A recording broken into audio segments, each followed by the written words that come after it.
Malam tiba, saya selalu berdoa sama Tuhan agar menjaga tidur saya, lelap saya. Saat tubuh saya lelah, saya minta izin sama Tuhan agar menjaga raga saya. Saat saya bangun masih dalam keadaan sehat. Apakah kalian kira saya nggak dapatkan ancaman atau luka-luka itu? Ada. Saat saya menjelaskan tentang sebuah penipuan-penipuan, itu resikonya berat di saya. Tapi saya tidak pernah putus asa. Saat sesama pekerja migran mengatakan bahwa saya menyebarkan aib, saya cuma berpikir, ya Tuhan, saat saya berjalan sendiri, mencoba melakukan kebenaran dan mengingatkan saudara saya, kenapa saya salah Tuhan? Kenapa saya salah saat saya berjalan sendiri, ingin menyampaikan kebenaran bahwa sebagai perempuan itu jangan lepas baju, jangan mau ditipu. Kenapa saya sendiri dan saya dihajar habis-habisan? Tapi saya tetap berdoa bahwa Tuhan akan menjaga saya. Kenapa orang yang melakukan kesalahan, nyata-nyata menipu, tapi bareng sama banyak orang, kenapa mereka dilindungi dan mereka seolah-olah benar Tuhan? Saya nggak habis pikir dengan keadaan ya. Kalau benar jalan sendiri itu salah, tapi kalau salah jalannya banyak orang itu benar. Itu yang saya nggak pahami dengan mindset-mindset seperti itu. Salahkah saya mengingatkan saudara-saudara perempuan saya agar jangan membuka bajunya? Salahkah saya mengingatkan saudara-saudara saya jangan mentransfer uangnya pada laki-laki yang tidak dikenal? Apakah itu sebuah aib buat kalian?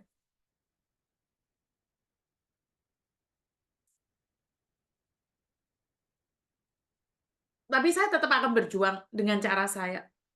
Bahkan orang-orang di sekitar saya selalu mengingatkan saya, hati-hati Miss Yuni dengan makanan minuman yang ada di luar sana. Karena banyak orang sedang mengincarmu. Tapi saya bilang, kalau memang jalannya saya harus seperti itu, ya nggak apa-apa. Kalau saya harus pergi dengan cara yang baik, ya udah nggak apa-apa. Yang penting saya tidak merasakan sakit saat saya pergi. Saya cuma ingin bilang sama saudara-saudara saya, perempuan-perempuan,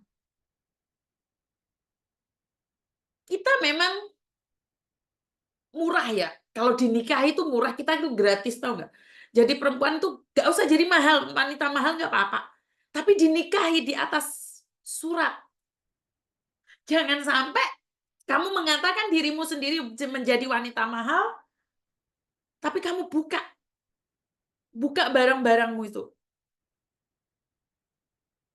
Jadi saya tahu dengan satu kesalahan saya dibabat habis, sebenarnya saya sudah itu sebenarnya. Saya sudah, ini. Oh, ini yang dimaksud oleh mereka. Oh, ini yang dimaksud oleh mereka. Mereka akan membabat habis saya. Oh, makanya saya stay back. Saya mundur satu langkah. Bahkan ada orang-orang yang mengancam akan mendemo kantor anak saya. Ini masalahnya bukan ini. Masalahnya bukan anak yang saya pulangkan dari boarding house, bukan itu masalahnya. Tapi mereka ingin membabat karakter saya. Mereka ingin menghancurkan saya, mereka ingin menjatuhkan saya habis-habisan. Kalau memang masalahnya cuma satu, hadapi saya, berbicara. Apa sih yang kalian mau? Selesai. Dan ingat, sebelum 7 hari, nggak ada yang bisa dituntut. Tapi karena bukan tujuannya menyelesaikan masalah, tujuannya emang mematikan karakter saya dan menyebar semuanya, jadilah ontran-ontran itu. Tapi beberapa orang dekat saya bilang apa? Miss Yuni, ini kan? Saya bilang, enggak lah, saya bilang. Ini. Terus mereka membuka memori. Oh, kenapa saya diem? Kenapa saya diem? Ya karena memang tujuannya itu, para sindikat itu memanfaatkan keadaan, menunggu saya salah, menunggu saya lengah, saya dibabat. Makanya sampai sekarang pun ada yang bilang, oh ini ya, suhunya boarding house itu ya. Oh ini ya, yang punya boarding house ya. Tetap, itu tetap. Komen-komen itu tetap. Kenapa? Karena itu sudah didoktrin sama mereka bahwa Yuni itu jahat, jahat, jahat, jahat. Itu memang doktrinan. Sudah didoktrin bagaimana agar otak orang-orang di luar sana itu Kalau sudah denger Yuni, itu mindsetnya benci. Mindsetnya benci. Jadi sekali lagi saya tidak mempermasalahkan dengan apa yang terjadi. Saya salah, saya akui itu salah. Tapi bukan ini konsepnya. Ngobrol dong, bicara satu sama lain. Tapi karena dimanfaatkan oleh orang-orang tertentu, jadinya nggak jelas. Dan ini sudah ancaman ini setahun yang lalu sebenarnya ke saya. Mereka udah ngomong, tunggu saja Yuni. Kepreset, langsung ditendang. Kita cari orang-orang yang bisa memusuhi Yuni. Ya, kan terjadi. Benar nggak sih? Jadi sekali lagi, nggak ada masalah.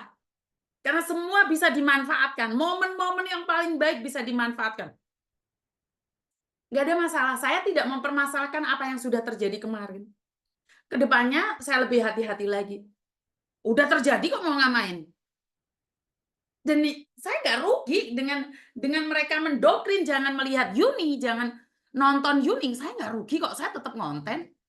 Dan follower saya sempat ngejret loh Mbak ya. Tapi kan saya konsepnya bukan di follower.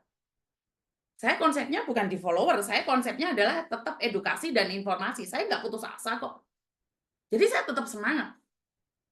Jika tujuan saya hanya buat ngonten, dan mereka mengatakan saya penggiat, sejak kapan saya punya label penggiat? Saya tidak ada label penggiat. Saya yang ngumpulin orang-orang tersebut. Saya memberikan absen-absen itu. Terus tiba-tiba saya dikatakan adalah seorang penggiat dan harus keluar dari grup penggiat.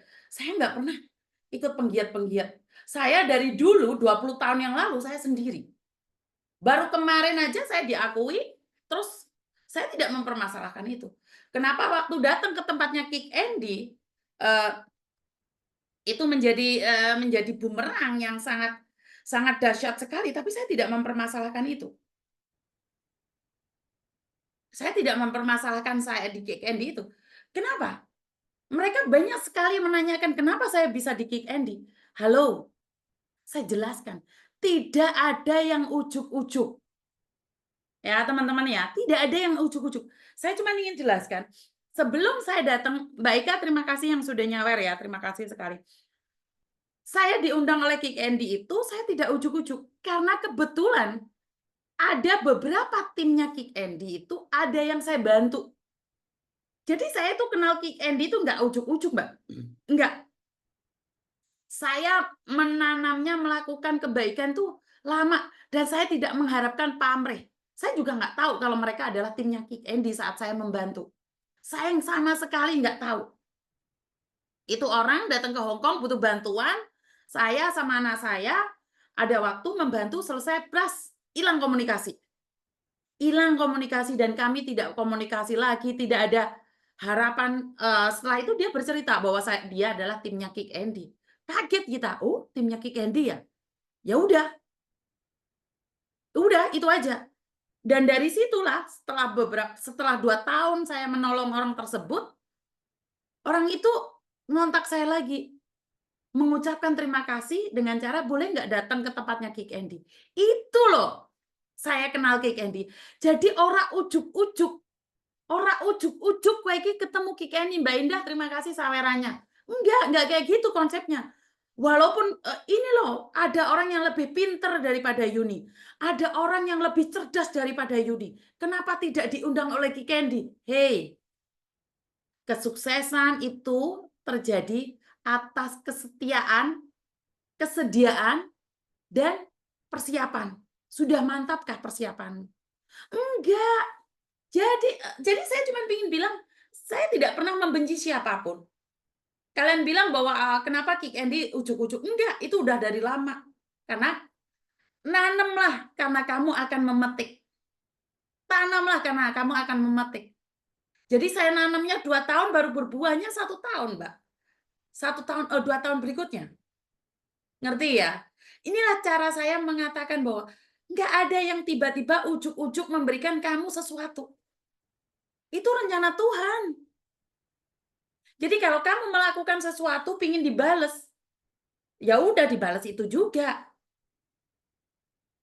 Jadi ini ya, saya ingin ingatkan bahwa kenapa saya diundang Kick Andy, nggak Enggak gitu konsepnya. Jadi saya pernah nolong beberapa orang di situ, saya tidak bisa menyebutkan sampai hari ini pun menjadi rahasia saya, dan disitulah saya dipanggil oleh Ki Kendi. Jadi nanam dulu, enggak ujuk-ujuk kamu unduh terus kepingin diundang, enggak ada. Jadi nanam dulu, dan tanaman itu 2 tahun. Saya sempat cerita sama salah satu teman saya, tahu nggak ini ternyata timnya Ki Kendi. Tapi saya nggak pernah berpikir akan diundang oleh Ki Kendi. Jadi itu yang menjadi perdebatan. Dan itu juga yang saya sadari bahwa saya itu akan dihancurkan, dibabat belurkan. Malah saya berprasangka buruk sama Bea Cukai loh. Karena saya kan perannya sama Bea Cukai terus. Ternyata enggak. Bea Cukainya baik-baik saja sama saya. Ternyata saya dibabat dengan cara lain. Tapi itu nggak salah ya. Menurut pendapat saya itu adalah peringatan dari Tuhan bahwa saya itu nggak boleh arogan. Jadi nggak ada yang salah dengan mereka membabak belurkan saya, itu nggak salah, mereka nggak salah. Yaitu cara Tuhan untuk saya agar ingat bahwa saya itu nggak boleh kayak gitu loh. Ya masa iya sih searogan itu, bener nggak sih? Jadi kenyataannya ya seperti itu gitu loh. Jadi sindikat-sindikat itu sekarang di sini di media sosial saya, lihat aja komennya terus kliken. Profilnya jelas nggak? Itulah sindikat.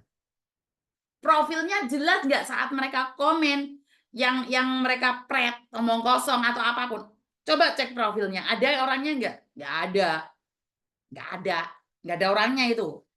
Itulah manusia gaib. Jadi itulah manusia gaib.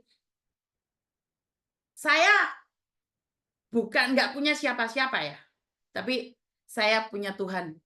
Wah yo, kok Laura Smith iki lha apa ngirimi duit wi? Wong ndi kuwi kok iso duit euro bareng wi? Apa paham gak omong aku iki Laura Smith iki? Kok ngirimi aku duit euro 11 euro iki? Berapa iki? Iya, coba aja Mbak, profilnya bodong lan. Mau cocok pakai itu macam orang Batak, Mbak Yuni, ulos macam itu. Iya, ulos ini sama belakang itu beda loh. Kalau yang Batak mungkin paham ya? Yang belakang itu mana, yang ini mana? Ayo, yang Batak, asli Batak, keluar dong. Yang asli Batak keluar dong. Yang di belakang itu artinya apa? Yang saya pakai ini artinya apa? Ulosnya berbeda nih. Mbak, kalau TKW di penjara kira-kira lama nggak ya keluarnya? Waduh, pertanyaannya mana ini? Yang seperti apa? Kenapa nggak telepon aja biar lebih jelas?